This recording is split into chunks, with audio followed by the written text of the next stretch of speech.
ఇది ఒక rare programme. Telangana జాగృతి అట్లానే పొలిటికల్గా మనం చేసే ప్రోగ్రామ్కి చాలా డిఫరెంట్గా ఒక రేర్ ప్రోగ్రాము. ఇంత ప్రోగ్రామ్కి చాలా ఇంట్రెస్ట్తో వచ్చినటువంటి మీరందరూ, అంటే సీట్లు నిండిపోయి నిలబడితే హౌస్ఫుల్ అంటారు కదా, అట్లా హౌస్ఫుల్ చేసినటువంటి మీ అందరికీ కూడా హృదయపూర్వకంగా నమస్కారాలు తెలియజేస్తా ఉన్నాను. అంటే తెలంగాణకు ఉన్నటువంటి ఒక అద్భుతమైనటువంటి శక్తి ఏంటంటే, ఇక్కడ ఏందో నిజంగా ఈ మట్టిలేదో మహిమ ఉన్నదనుకుంటా. పుట్టిన ప్రతి బిడ్డ కూడా ఆయన రక్తంలోనే ధిక్కారం ఉంటుంది అనుకుంటా, ఆయన ఊపిరిలోనే విప్లవ జ్వాల ఉంటుందని చెప్పి నేను అనుకుంటా. అది మనం దాశరథి గారిని చూస్తే అనువనువున కూడా మనకు కనబడుతుంది. మరి అటువంటి దాశరథి గారి మాట, అంటే ఈ పాట చేయడం వెనుక విషయం ఏంటంటే, తెలంగాణ ఉద్యమం కన్నా ముందు ఎన్నో సంవత్సరాల ముందు ఈ పాట చల్లని సముద్ర గర్భం విన్నప్పుడు అందులో ఒక 2 సెంటెన్సెస్ ఉంటాయి. అన్నార్థులు అనాథలుండని ఆనవయుగం అదెంత కాలం. అసలు ఆ ఒక్క సెంటెన్స్ విన్న తర్వాత మనిషిగా పుట్టినటువంటి మనం ఈ ప్రపంచంలో నుంచి ఆకలిని తీసేయడానికి ఏం చేయగలుగుతాం, ఇబ్బంది పడకుండా పాపం చిన్నపిల్లలు మంచిగా ఉండడానికి ఏం చేయగలుగుతామని ఒక ఇన్స్పిరేషనల్ సెంటెన్స్ అది. అసలు ఆ ఒక్క సెంటెన్స్ కోసం ఆ పాటను పదే పదే చదివి విని, నిజంగా నేను యూట్యూబ్లో ఎక్కువ ఏది సెర్చ్ చేయను, ఈ పాటకు సెర్చ్ చేసినంత అయితే దేనికి సెర్చ్ చేయాలి. ఎట్లా అంటే ఈ పాట ఎవరు పాడినా, చాలా మంది ఉస్మానియా యూనివర్సిటీలో చెట్ల కింద కార్లు ఆపుకొని పాట పాడుకుంటూ వీడియో రికార్డ్ చేసి యూట్యూబ్లలో పెట్టినవి ఉంటాయి. ఎన్ని విన్నానో ఒక 1000 వర్షన్స్ వినుంటాను నేను. కానీ అందరికన్నా నాకు దేశపతి శ్రీనివాస్ గారు పాడినటువంటి వర్షన్ నచ్చి, సార్ ఆ మాట చెప్పలే కానీ నేను ఒక 3 ఏళ్ళు వెంటబడ్డా సార్ వెనకాల. సార్ ప్లీజ్ సార్ రికార్డ్ చేద్దాం సార్ ఈ పాట మీరు. ఎగ్జాక్ట్లీ ఎంత వెంటబడితే ఒక 3 ఏళ్ళ తర్వాత సార్ పాట రికార్డ్ చేశారు. రికార్డ్ చేసిన తర్వాత మళ్ళీ ఇంకొక 3 ఏళ్లకు చిత్రీకరణ జరిగింది. అయినాక 3 ఏళ్లకు ఇవన్నీ అయ్యేటప్పటికి నిజంగా పెద్దల ఆశీర్వాదం ఉంటారంటారు. ఇవాళ దాశరథి గారి 100వ జయంతి సంవత్సరంలో ఆవిష్కరణ జరగడం అన్నది నిజంగా చాలా అదృష్టంగా నేను భావిస్తున్నా. ఏది కూడా ఈ ప్రపంచంలో యాదృచ్ఛికంగా జరగదు, ఏది ఎప్పుడు జరగాలో అప్పుడే జరుగుతుందని నేను బలంగా నమ్ముతాను. ఇవాళ ఆవిష్కరణ జరిగిందంటే ఖచ్చితంగా 100% మనకు దాశరథి గారి ఆశీర్వాదం ఉందనే మనస్ఫూర్తిగా నేను భావిస్తూ ఉన్నాను. మరి ఈ పాటను చేయడం వెనకాల సార్ పాడడం, వారి గాత్రం ఉంటే, మరి మల్లిక్ గారి సంగీతం కూడా అంతే సూదింగ్గా, ఎట్లయితే దేశపతి గారి వాయిస్ ఉందో అంతే సూదింగ్గా ఆ పాట ఎప్పటికీ ఉండిపోయే విధంగా సోదరు మల్లిక్ గారి మ్యూజిక్ ఉంది. Thank you so much.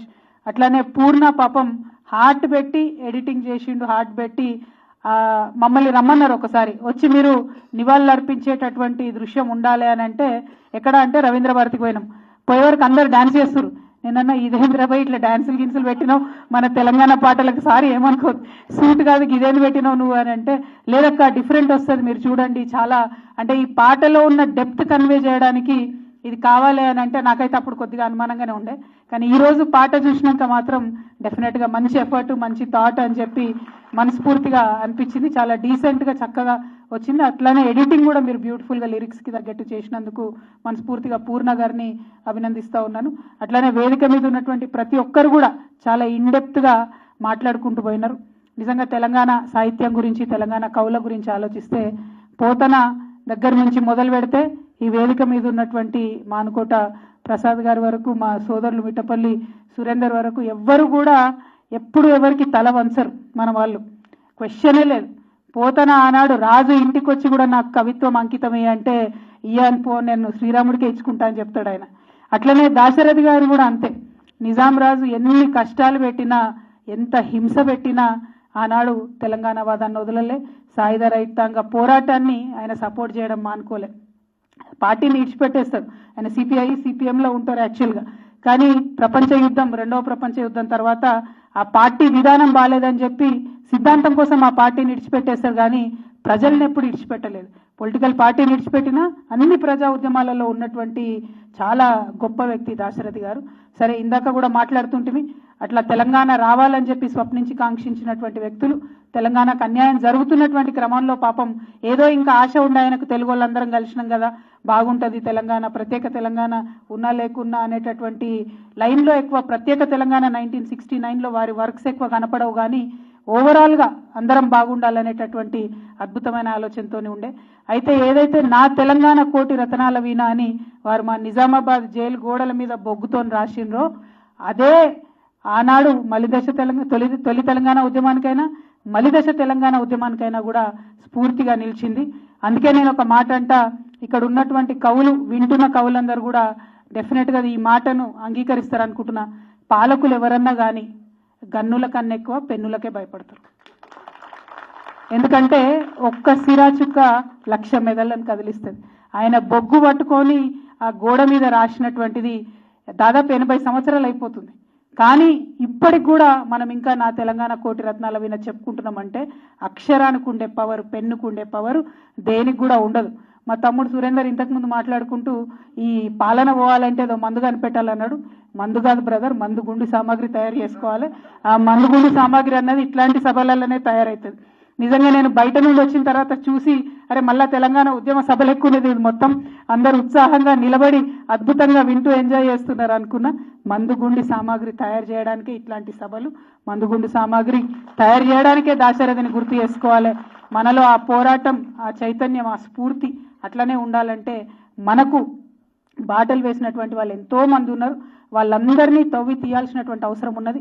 10 సంవత్సరాలు నేను చెప్తున్న తెలంగాణ వచ్చినాక దేశపతి శ్రీనివాస్ గారు ఎంత ఎఫర్ట్ పెట్టిండ్రంటే ఇవాళ రవీంద్ర భారతిలో తెలంగాణ తేజోమూర్తుల బొమ్మలు ఉన్నాయంటే కేవలం దేశపతి శ్రీనివాస్ గారు మాత్రమే కారణం.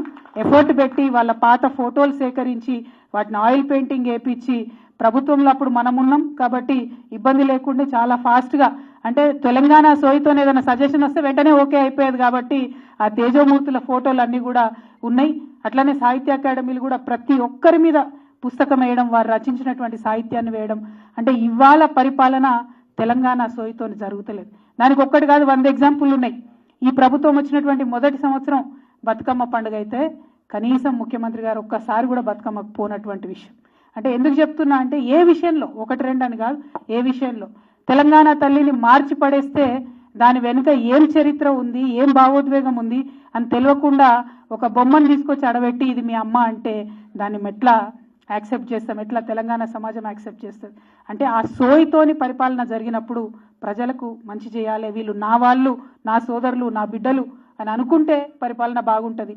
లేదంటే చెట్లు వీకేసుడు, లేళ్లను కూడా వదిలిపెట్టనటువంటి పరిస్థితి ఉంటుంది. ఆ వీడియో చూస్తుంటే, ఆ నెమళ్ళు అరుస్తుంటే నిజంగా కళ్ళ నీళ్ళు పెట్టుకోనరు లేరు తెలంగాణలో. నాకు ఎన్ని ఊర్ల నుంచి ఎంతమంది మనకు మెసేజ్ పెట్టిరు, మీరు వెళ్ళండి ఏం చేస్తున్నారు, హెచ్సియూకి ఎందుకు పోవడం లేదని చెప్పి మెసేజ్ పెడుతున్నటువంటి పరిస్థితి. కానీ ఇవాళ అక్కడ తెలంగాణ నేల మీద 1 సంవత్సరం 2 సంవత్సరాల నుంచి చదువుకున్న బోర్డింగ్ వాళ్ళు ఉన్నట్టున్నారు. వాళ్ళు అద్భుతంగా ఉద్యమాలు చేస్తున్నారు, మా యూనివర్సిటీ మాకు కావాలని. మళ్ళా బీఆర్ఎస్వి, జాగృతి, ఉస్మానియా యూనివర్సిటీ విద్యార్థులందరూ కూడా పెద్ద ఎత్తున అక్కడ పోయి ఉద్యమాలు చేసి మద్దతు ఇస్తూ ఉన్నారు. ఆ పోరాట స్ఫూర్తిని డెఫినెట్గా కొనసాగిద్దాం. ఆనాడు కేసీఆర్ గారు ఉంటే నా తెలంగాణ ఇది నా భూమి అనుకున్నారు కాబట్టి 7.7% మనం అటవీ కవర్ని, ఫారెస్ట్ కవర్ని పెంచుకున్నాం. ఆనాడు వనాలను పెరగనిచ్చినాం. ఇప్పుడేమో వనాలన్నీ క్లీన్ చేసి చెట్లన్నీ వీకేసేటటువంటి పరిపాలన జరుగుతున్నది. ఎందుకంటే ఇల్లు నాది అనుకుంటలేరు, ఉన్న కాడికి దోసుకొని పోవాలి అనుకుంటున్నారు. అంటే ఈ సాహిత్య వేదికైనా ఈ మాట చెప్పక తప్పని పరిస్థితి. ఆ సోయితో పరిపాలన లేదు, జరుగుతలేదనేటటువంటి బాధతో చెప్తా ఉన్నటువంటి సంగతి. ఇక్కడ మన సురేందర్ ఉన్నారు, అద్భుతంగా తెలంగాణ జాతి ఉద్యమంలో పాల్గొన్నాడు. తన జాతి కోసం జరిగినటువంటి ఉద్యమంలో కూడా 1,00,000 డప్పులు 1000 గొంతులు అనేటటువంటి దాంట్లో చాలా యాక్టివ్గా ముందుకొచ్చి పాల్గొన్నాడు.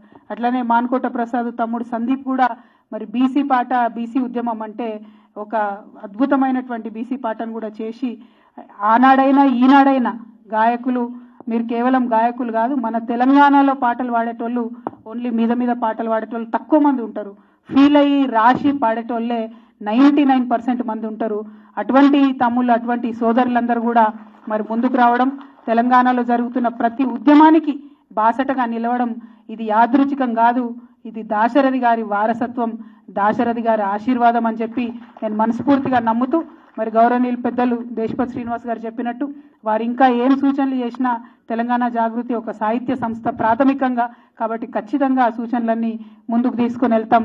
తెలంగాణ బిడ్డలకు పాత జ్ఞాపకాలన్నీ కూడా ముందుకు తీసుకెళ్లి ఇంకా ఉద్యమంలో ముందుకు పోవడానికి మందుగుండి సామాగ్రిని సమకూరుస్తామని చెప్పి ఈ సందర్భంగా తెలియజేస్తూ, మరి ఇక్కడికి వచ్చినటువంటి అందరినీ కూడా ఒక్కసారి చాలా మంది యంగ్స్టర్స్ వచ్చినారు, మీ అందరితో కూడా నా రిక్వెస్ట్, ఈ పాట మళ్ళీ మళ్ళీ వినండి.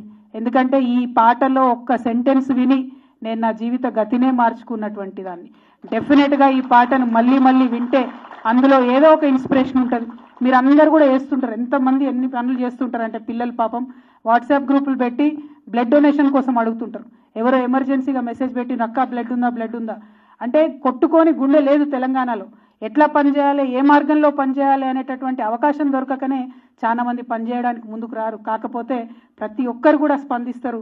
కష్టంలో ఉన్నారంటే పని చేయని వాళ్ళు ఇవాళ ఎక్కడ కూడా లేరు. ఎక్కడో ఒక చోట మీ గల్లీలో మీరు సర్వీస్ చేస్తున్నారు, ఆన్లైన్లో వీలైన కాడికి ఆన్లైన్లో సర్వీస్ చేస్తున్నారు. ప్రతి ఒక్కరు కూడా ఉద్యమంలో కలిసి వస్తున్నారు. మీ అందరితో కూడా రిక్వెస్ట్ ఒకటే, సాహిత్యం ఎంత చదివితే ఇంకా చైతన్యం అంత వస్తుంది. కాబట్టి ఖచ్చితంగా ఈ పాటను మళ్ళీ మళ్ళీ వినండి, 10 మందికి ప్రమోట్ చేయండి. ఇటువంటి పాటలు రావాల్సినటువంటి అవసరాన్ని గుర్తు పెట్టుకోండి అని చెప్పి మా యువ మిత్రులందరూ కూడా మళ్ళీ ఒకసారి తెలియజేస్తూ థ్యాంక్ యూ సో మచ్. జై తెలంగాణ, జై తెలంగాణ.